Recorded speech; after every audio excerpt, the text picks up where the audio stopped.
Good evening, Saints.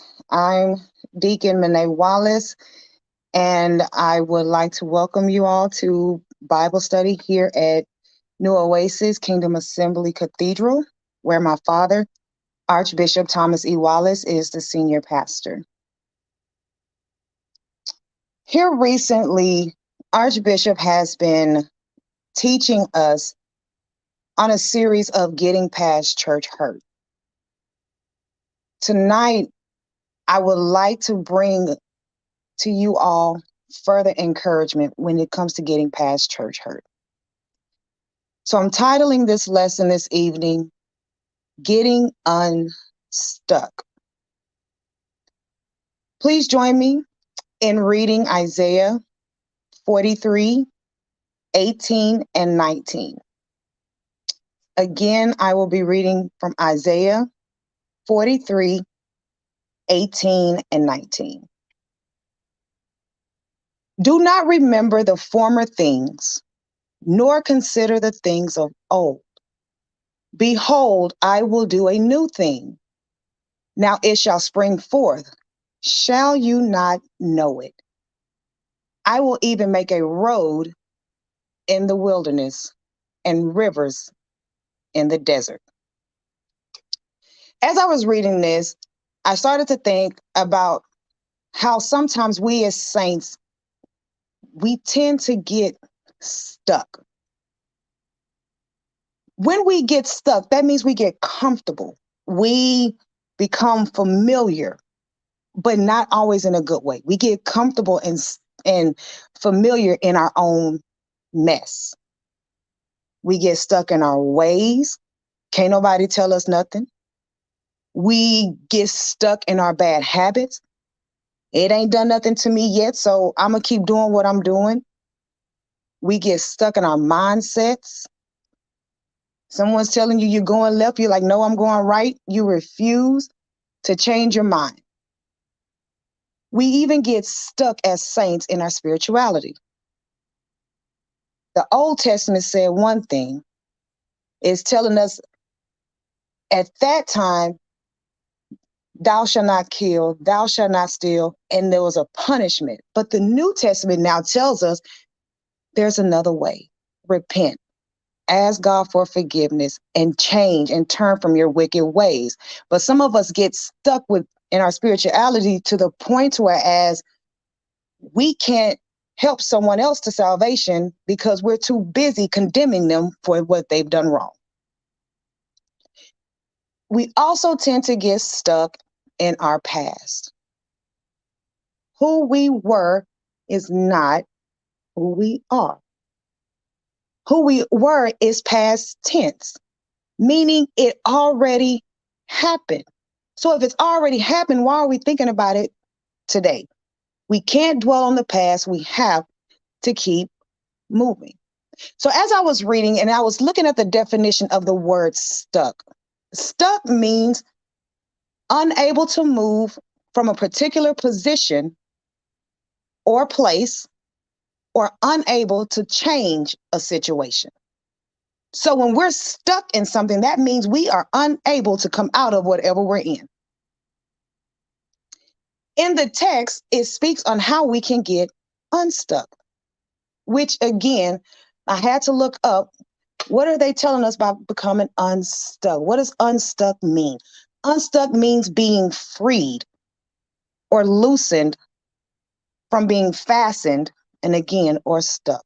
So in the text, I was reading it, and with God's guidance, I would like to give 4 steps on how we can become freed of our own mess. How can we get unstuck? So with the first step in Isaiah 43 and 18, the scripture starts with, do not remember the former things, nor consider the things of old. What does that tell us? That is basically telling us to stop looking in the past. You can't dwell on what was because it takes away from what is. So you were a thief. But is that who you are now? You have repented, you have changed from your ways. So someone is telling you that you used to sleep around. That was then. This is now. You are no longer the same person. So you can't dwell on what was because it is taking away from what is. You are a new creation. You are born again. You have been delivered. That is what is. So we have to move from what was and focus on what is. We also have to forgive ourselves in order to let go of what was. Because you can't let go of your past if you're still dwelling on it, if it's still a burden on your heart, if your past is still a cross to bear, you have not forgiven yourself for what you have done, for who you used to be. So you have to forgive yourself in order to move forward.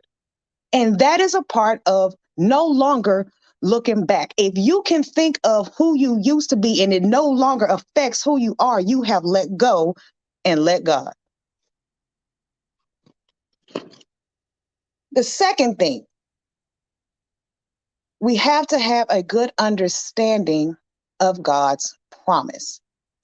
In Isaiah 43:19a, it says, "Behold, I will do a new thing. Now it shall spring forth. Shall you not know it?" Know it meaning understand. Understand is meaning having knowledge of. So understand that he is at this point making a promise. By definition of a promise, it is to pledge or bring about. So God is bringing about a newness in our lives. God is saying, understand who I am, know who I am, because I'm going to bring about a newness. I'm going to give you a freshness. I'm going to give you a new start. I'm going to rebuild what you have lost. That is understanding his promise. And when we understand his promise, now we can move to the third, which is believe in God's promise. Now, as I was reading and I was studying what it means to believe in God's promise, three things came to mind. And when you believe in God's promise, you have to know his promise, you have to trust his promise, and the crucial one for me was you have to rest in his promise. So you can't know and trust it without resting in it. Because when you're resting, that means you're allowing it to happen. So when God says you have to know his promise, we have to know that he is who he say he is. We have to know he is the great I am. We have to know he is the author of our lives. We have to know that he is a healer. We have to know that he is a way out of no way. We have to know that God will provide when we don't see a way for him to provide. So we have to now know these things. But in knowing something, you also have to trust it. We have to trust that God is going to be that I am. We have to trust that God is going to provide a way out of no way. And in Proverbs 3, 5, and 6, it tells us, trust in the Lord with all your heart and lean not to your own understanding. In all your ways acknowledge him, and he shall direct your path. So that brings me to also Isaiah 43:19b, where God is now saying to us, I will make a road in the wilderness. Now, we know what the wilderness is. The wilderness, a lot of trees. And they say you can't see the forest through the trees, meaning you cannot see your way clearly to the other side. So if God's saying that he's going to make a road in the wilderness, that means he's going to clear a path for us to get to the other end, to get to what he has for us. So when God is telling us to trust in me, that I'm going to provide a way, even in the midst of everything you got going on, even in the midst of all the mountains and hills that you see before you, I'm going to make a way. I'm going to provide a path for you to get to the other side. And then he not only says that he's going to provide a path to the other side, He also tells us that he is going to make a river in the desert. Now, we've all seen a desert. There are no rivers unless you are seeing a mirage. There's no rivers. It is dry. And as God is telling us that, hey, even in the midst of nothing, I'm going to provide something. In the text, I was reading it in river. When I looked it up, it meant cheerfulness. And I'm thinking to myself, okay, so you're going to bring cheerfulness in a desert. That tells me God is going to provide peace, a calmness in the midst of everything that is going on. So even when you see nothing, because a desert is nothing but wasteland, when you see nothing, God is saying, I'm going to provide you rest. I'm going to provide that calmness in your spirit, that joy in your spirit, so that you can go through whatever you don't see, knowing that something is coming. And so when I'm reading this, I'm like, okay, God, you're going to make a way out of no way. And then in the middle of nothing, you're going to provide me peace. That's resting in his promise, because you can't rest and be stressed at the same time. You can't rest and have anxiety at the same time. You have to calm your spirit. You have to calm your heart. You have to calm your mindset and allow God to move. Allow God to work on your behalf. Me and my sister me and Teresa, we were doing a segment, I believe it was about a year ago. We were doing a segment and we were speaking on being stuck in the same mindset. Like, how do you come out of being stuck in the same mindset? And we were speaking on how people get comfortable, as I'm speaking on tonight. They get comfortable in their mess and they get comfortable with being in a certain way. But when you look, the antidote or the story that popped in my mind was when someone gets trapped in quicksand. When someone gets trapped in quicksand, we all know the first thing is they panic. And everyone tells you that if you're trapped in quicksand and you panic, it causes you to sink faster. So the advice is for you to calm yourself and not panic. Even though you're still sinking, you're sinking a lot slower. So what does that mean with rest? That means even in the midst of everything, when you're sinking, don't panic, because you will do more harm than good. Rest, be at peace in what is going on, and wait on God to move. Because if you keep panicking, you may not be able to get to what he has for you, because you're going to be making crazy decisions trying to come out of what you're in your own way. You can't rest and make dummy decisions. So you have to rest in order for you to get unstuck from where you are. Once God has moved and God has made a way out of no way, he has provided a way for you to become unstuck in where you are. The last thing is come out of it. Just come out. God has already kept his promise. God has already told us that he will be with us. He has already told us that he will never leave us nor forsake us. So when he brings us out, just come out. We can't come out of what he has brought. We can't come out of it if we're comfortable. And sometimes when we're stuck in something, we're so comfortable with it that it becomes familiar. I know I was in a bad relationship, but I'm because I'm familiar with that bad relationship and I know what to expect in that bad relationship. I don't want to come out of that bad relationship because I know what to expect. But because I don't know what to expect if I come out of that bad relationship, I'm not looking to come out of it because I don't know what else God has for me.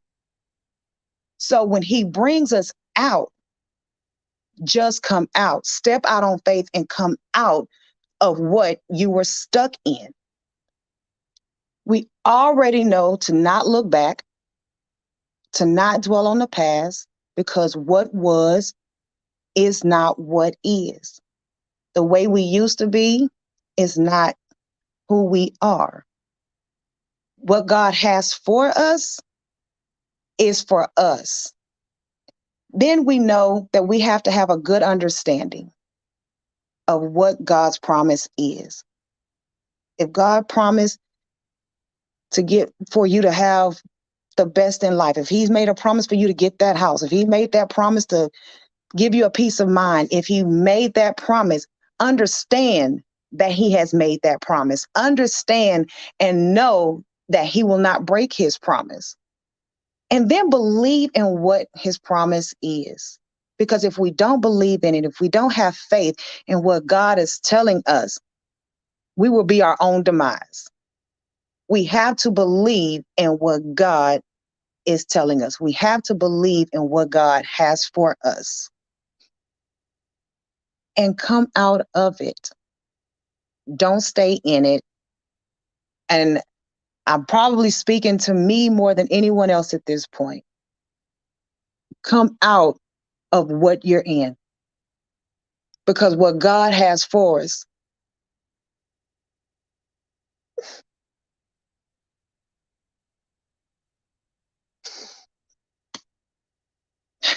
let no man. Because what God has for me, it is for me. And I know I'm preaching to myself, and I know I'm speaking to myself at this moment, getting unstuck. Because I've come comfortable. And I got to get out of being comfortable. We have a saying at work, get comfortable with being uncomfortable. And that is where I need to be. I need to come out of what I'm in and believe that God has something better for me. Believe that God has a better job for me, a better position for me. Believe that God is going to do what he has said that he would do. But I have to rest in his promise and believe that he's going to provide what he said that he will provide. And if you're like me, sometimes you will find yourself drifting back.